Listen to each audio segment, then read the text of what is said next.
Hi, I'm Greg Watson from Watson Real Estate. The ASB has just released their latest economic regional scoreboard, so I thought I'd share that with you. But just before I do, remember on our website there's an area of resources which has got plenty of news, and the blog itself, which is well worth having a look at, always has news that's pretty much up to date.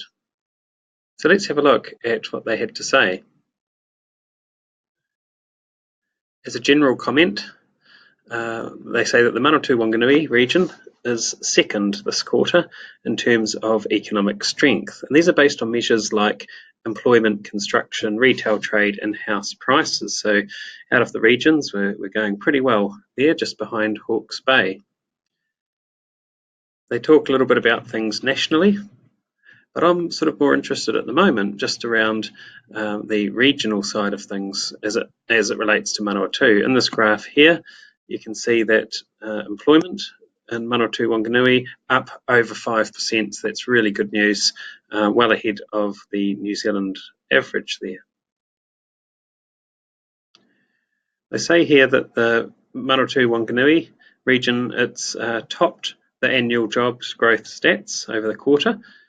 And as well as that, the shop retail went really well, and the housing market continues to be in a sweet spot, with our region getting double-digit annual house price growth.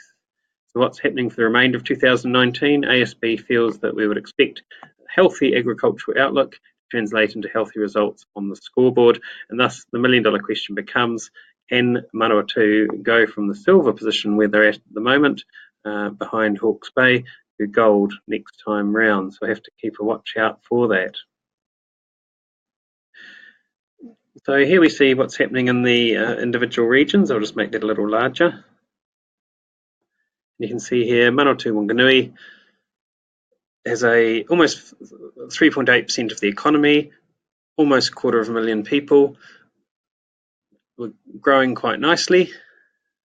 Employment up 5.2. Retail sales annual growth to the quarter ending March 19th is up 8.3%. That's really significant. And house prices up 11.6%, which is great indeed. So the construction as well is down, and that's reflecting in house prices. So and new car sales up, which is also a measure of how things are going. So I hope that has been helpful for you. One last thing before I go. Also under our resources tab is our radio show, and that's just a matter of scrolling down slightly. This is weekly news on the state of the market.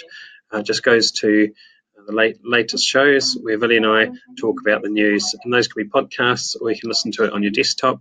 And thank you very much for watching.